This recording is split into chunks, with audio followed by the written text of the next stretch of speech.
Okay, well, today I'm here with Kimberly Beaudin. She is the president and CEO of the College Football Hall of Fame. How are you doing today, Kimberly?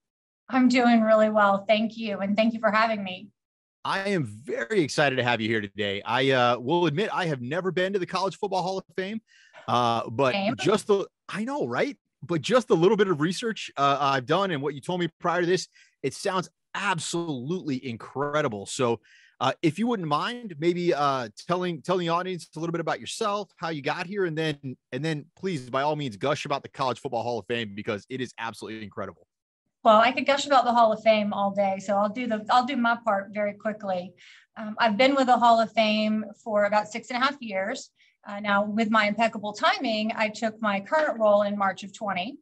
So it's the last 2 years have definitely been an adventure, but we're still standing, which is great. I've been in Atlanta, my whole career. I'm from Florida.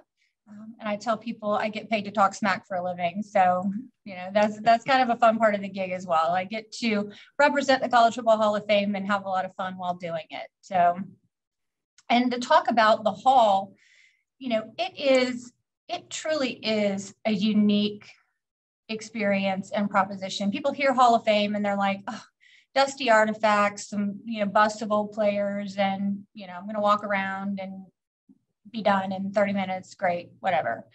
And I give a lot of credit to the team that, imagined and built the Hall of Fame.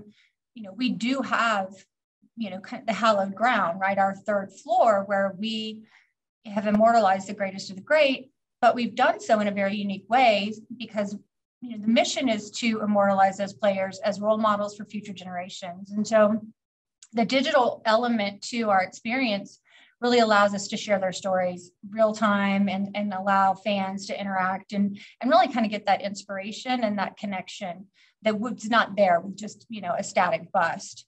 But they went beyond that. And we have an entire second floor dedicated to really the fan elements and the fan experience, because without the fans, where would we be?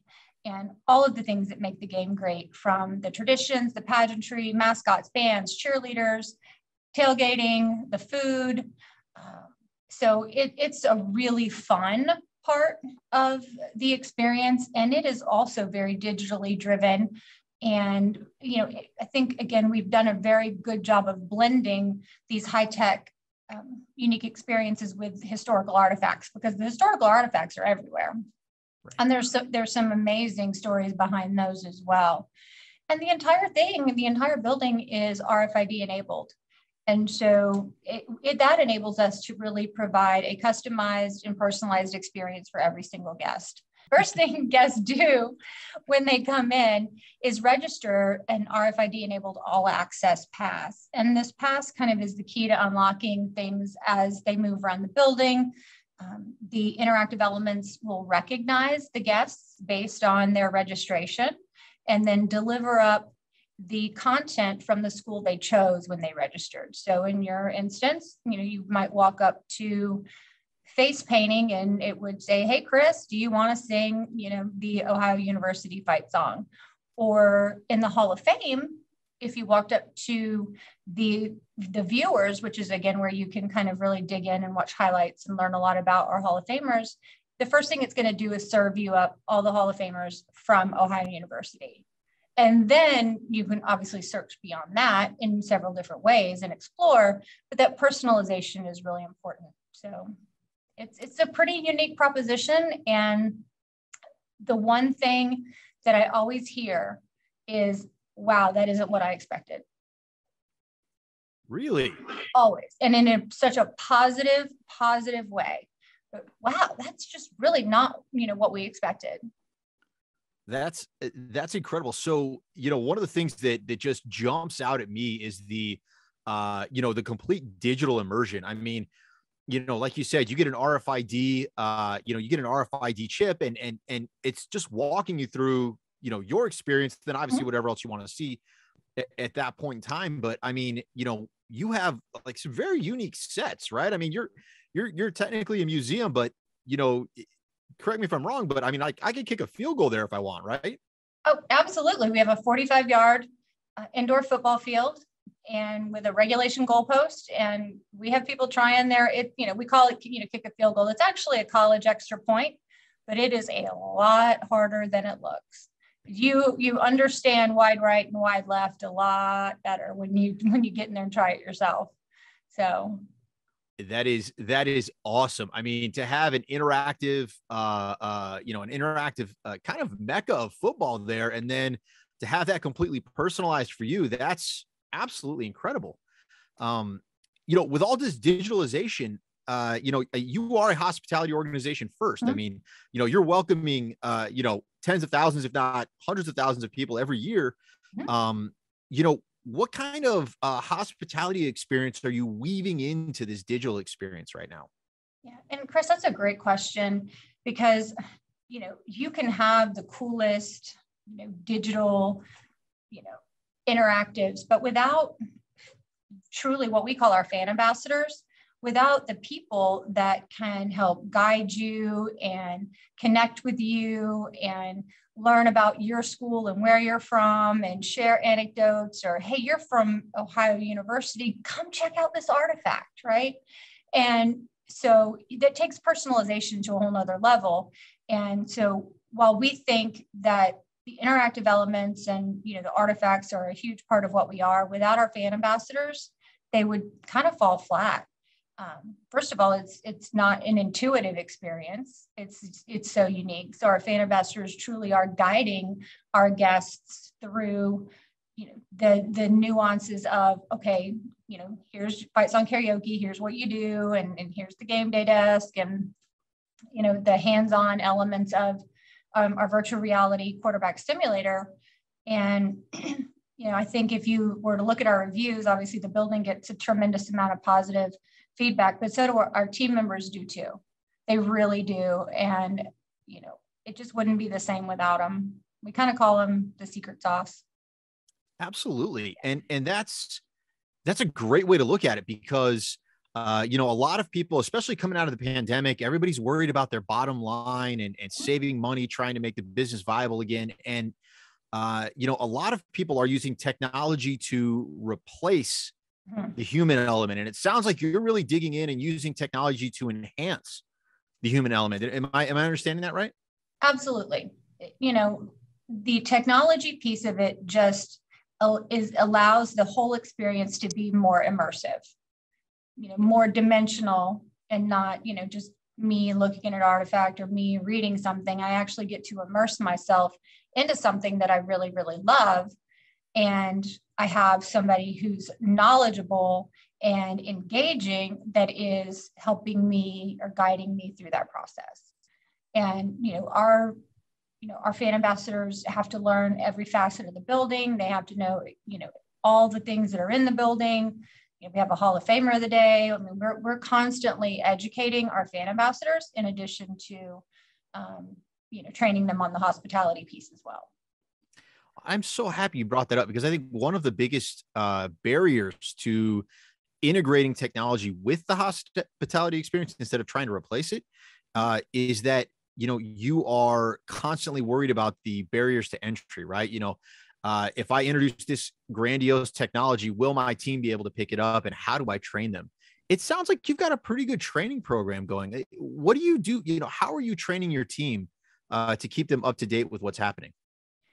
Well, yeah, I have an incredible team. So, so the folks that run our fan experience department, are constantly, finding creative and clever ways, whether it's through trivia contests. We have a morning huddle. So, everybody gets together in the morning before we open. So using, those opportunities to just kind of come together and share a nugget of information, or share something new, or watch a video, and it's just constantly being reinforced when you do it that way. And if we are introducing something, brand new, then before we ever open it to the public, we spend time with all of our fan ambassadors in the space, and, have them even help QA it, quite frankly, to make sure that our guests are going to be able to interact with it in the way it's intended. That's outstanding. So not only are you training them, but you're also, I mean, you're getting their feedback before you launch these things as well. Absolutely.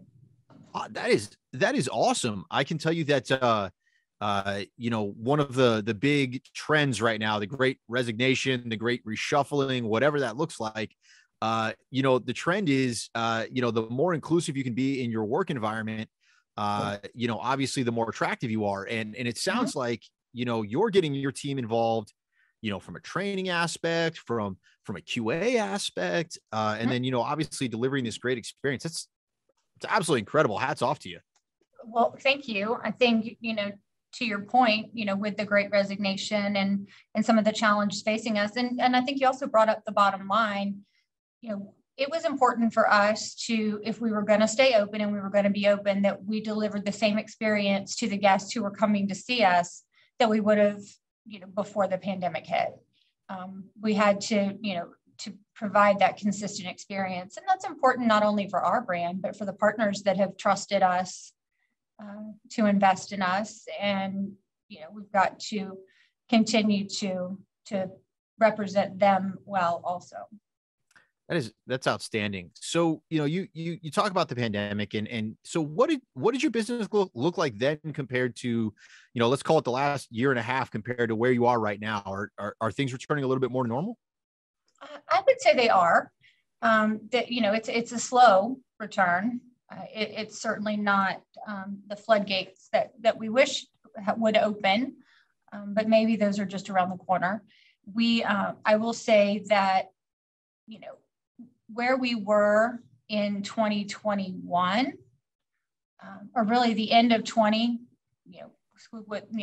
we closed in March of 20 and we're down, for a period of time, as was everyone else, and slowly reopened in July, actually, of that year. So from that moment through the end of our fiscal year, we probably saw 15% of the previous year's attendance. Wow. Yeah, it was tough going. A lot of our business comes from the fact that we're connected to the convention center and we're in the heart of downtown.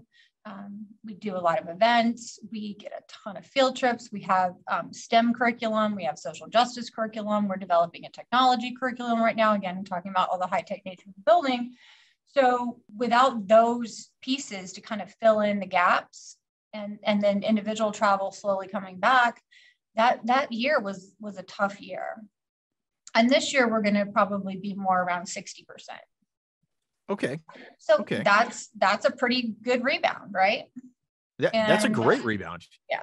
And then, we're hoping, 80% next year and then beyond. So, and then from a staffing standpoint, I think, that's been the hardest part. We had 40 full-time team members in March of 20, and today we have 26.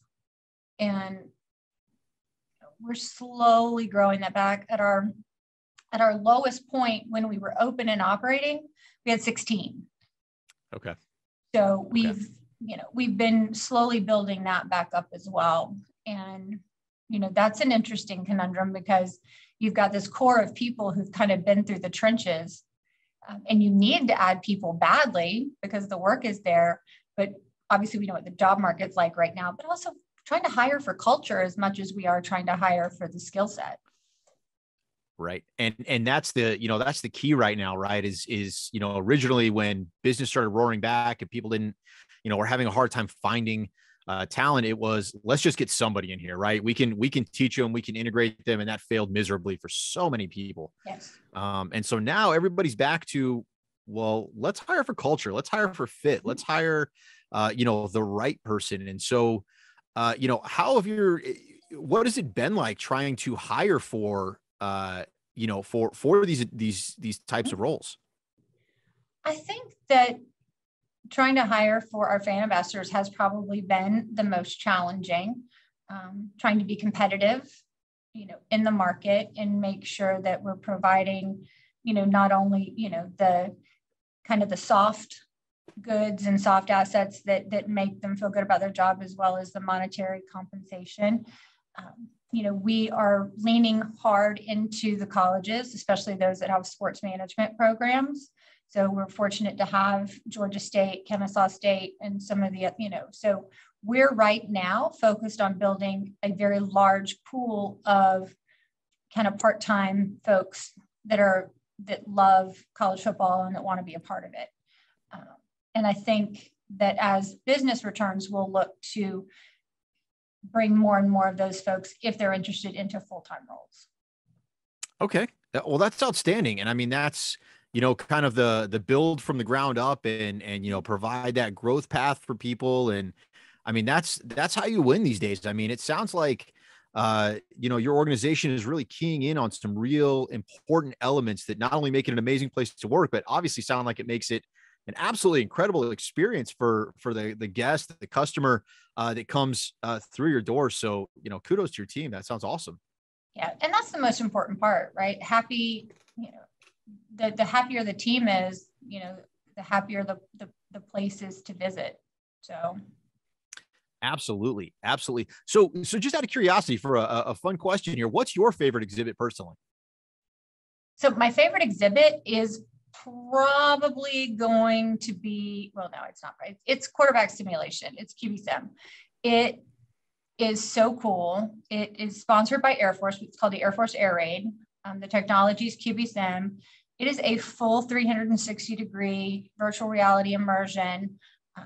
It is so realistic. We have over 60 teams programmed in now, so you can suit up as, you're the quarterback for the Gators, and then Air Force is always the defense. They pay for it, and you can choose Pee-wee, high school, college, or pro level. And Pee-wee does not have a defensive line. That is my style. I was say that's passes. My speed right there. I love it. I can complete passes all day long, but you throw hard. It's a drop back and a throw. It's a full, it's not a toss. It's designed to take the full throw. And I will say, if you get in there and say, I'm going to take the pro level, you're going to get hit and you're going to get sacked. And you're going to think for a moment that you've actually been hit. It's that realistic. So wow. You're going to oof and dodge. And so fans really love that. And it's one of our newest. If you ask me what my favorite artifact was, which is something different, I have two. The first is the MacArthur Bowl. That was commissioned on behalf of General Douglas MacArthur, who was one of the founders of the Hall of Fame. And it is 400 ounces of Tiffany silver. It's beautiful. Wow. Yeah, it's stunning. And it has every national champion since 1959 engraved on the outside of it. So it's actually out right now, getting engraved. Wow. So yeah, with Georgia. And so it's gorgeous. It really is. And my second one is the first penalty flag ever. So we have the first penalty flag in the 1940s. And I just love the story behind it, because this coach kept coming home and complaining to his wife that, this whole penalty thing, the whistle blows, nobody knows what's going on. The fans don't know, the media doesn't know, and the plays don't stop. And I guess she got tired of hearing it. So they call her the Betsy Ross of college football. She sewed two pieces of fabric together and gave it to him and said, go just have the officials throw this on the ground when they call a penalty. And then people will know that a penalty's been called. And I love it. Wow. Yeah. That I had no idea. That is awesome. I always bring people to that one. I always show people that one. In a million years, I could never have guessed that. That's incredible. Yeah. Very nice. Well, it sounds like you have a great mixture of things that, obviously memorialize the game, the artifacts, and then even like the new digital experiences, like you said, with the QB experience there. So one of the questions that, and I'm kind of been rolling this around in my head, is you kind of mentioned programs that you do as well, like STEM programs and things. What are those and how did those get started? So when we were built, it is an important part of most museums have some type of STEM-based curriculum that they can use for field trips. And that is something that helps school systems be able to justify bringing their kids through. And our whole thing is, football's fun. And what a better way to serve up lessons around science and engineering and math and technology and is through some of the experiences that we have. And so the curriculum is designed grade appropriate. So we have 3rd through 5th, 6th through 8th, and then high school level curriculum that touches on the STEM categories. And then it all has pre, during, and post visit opportunities for the educators to interact with their students. In addition to that, we developed social justice curriculum because we felt like it was a really important part of the story of Hall of Famers and the Hall of Fame is, again, those stories and some of the battles that had been fought and the change that sports can affect. And, so sharing those stories and sharing those voices to inspire that courage in future generations to continue to affect positive change, we felt like was really important part of our mission. And so we just kind of wrapped up that social justice curriculum and what it looks like. And we're going to be pushing that out again to schools regionally and then producing a virtual content piece that layers in all of the social justice curriculum that we can push out across the country. I mean, we have Hall of Famers from 330 schools across the country. So we are, while we're located in Atlanta, Georgia, we're the National College Football Hall of Fame. There's only one. Right. So. Well, that's incredible. So, I mean, your organization, not only do you have this amazing digital experience where literally everybody gets a customized experience and a personalized experience, which is, like the dream of hospitality, right? Is to have digitally enhanced personalized experiences. But you've also got your fan ambassadors who are, who are making that personalized experience and kind of giving them the white glove technology treatment as they're going through the building. And then also you're plugged into your community and, offering educational experiences. The social justice experience sounds absolutely amazing from a curriculum perspective. That's when we talk about hospitality being part of a community and hospitality, where does hospitality have to go in order to be successful post-pandemic? It is all of these things. It is digital enhancement. It is, personalizing the experience. It is hiring and retaining amazing talent. And then obviously being part of your community. So that's absolutely incredible that you've been able to hit on every single piece of that. So, kudos to you and your team. That's awesome. Well, thank you. And like I said, it is an incredible team. And just to kind of piggyback on that, one of our newest partnerships is with Microsoft. The whole experience is run in a Windows environment and powered by Microsoft. And they have come in to the Atlanta market and wanting to support the community and support organizations that have programs that align with their objectives. And so as a part of our partnership with them, we're doing a deep dive into technology and creating a very, very technology focused curriculum as well that we can push out and share. And we will hire a technology intern, a Microsoft technology intern to work with us every summer to really, kind of dig into the back end and the inner workings of the building. So they're funding an internship with us and we're developing this curriculum to push out. Wow. Okay. That just sounds awesome. So, this is, I'm hoping that everybody who listens to this is, hopping online and taking a look at the College Football Hall of Fame right now and buying tickets. Or and donate. Buying tickets. That's right. Or donate. It's fine. $5. It's all good. Right. It's awesome. So hopefully everybody is doing that right now because this place sounds absolutely incredible. Before we sign off here, one of the things that I always like to ask, and this is kind of looking at us projecting forward, we have a lot of people coming into hospitality for the first time, looking to be leaders.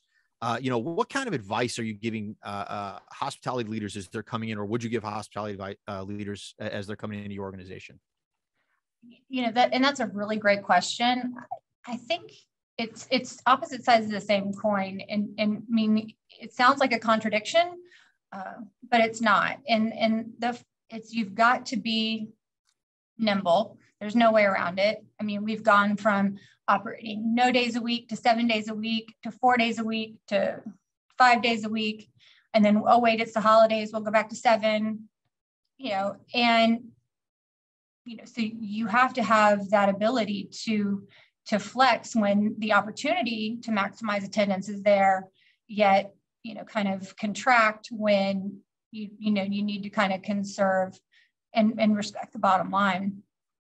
The second piece to that, though, is you're not going to cut your way out of this. And if you got to kind of stay true to who you are. And if we just removed all our fan ambassadors and gave people an all access pass and said, hey, have fun, it's not the same experience. And it's our obligation to deliver the same experience that somebody would have had in 2018 or 2019 today, because those are the folks that are coming and buying tickets, and we are so thankful for them. And they need to know that, and they need to feel that they're not being treated any differently. And I think you're absolutely right here, right? We all have to be flexible. We all have to be nimble. We all have to be willing to kind of bend, but don't break, right? And that's the great football, analogy, great defense is bend, but don't break, right? Yep. And that's exactly how it is with leadership. Don't lose yourself. Don't lose who you are just to try to hit the bottom line or it never pays off. And I think that's great advice. Well, and you bring up another point that I think is really critical, is you also can't play prevent, right? Right. And you can't just say, well, I just got to survive right now, because this will end one day. And what do you have planned for the future? So, what's next? You can't lose sight of what's next and pushing forward and just kind of fall back and think you're protecting the goal line, because that's not doing the organization any good either. It's great to know that, just like in football, in leadership, the prevent never works. Never works. You know what it prevents? Everybody can agree with that. You know what it prevents? It prevents winning. Absolutely. Every single time. I love that. I feel like, when we tie in leadership advice, I'm definitely going to use this one. So I hope you're okay with that. I'm totally fine with that. Awesome. Well, Kimberly, this has been a great experience. Thank you so much. I'm very excited to dig in a little bit more on the College Football Hall of Fame. If our listeners are looking to learn more, where do they go to find out more about the College Football Hall of Fame? CFBHall.com, and all of our social handles are at CFB Hall. So we're not hard to find. Yeah. Awesome. Well, that's absolutely great. And, this has been a wonderful experience, and thank you very much for taking the time to be with me. Thank you so much for having me. I wasn't kidding. I can gush about the Hall of Fame all day. So thank you. Awesome. Well, have a great day, Kimberly. You too, Chris. Thank you.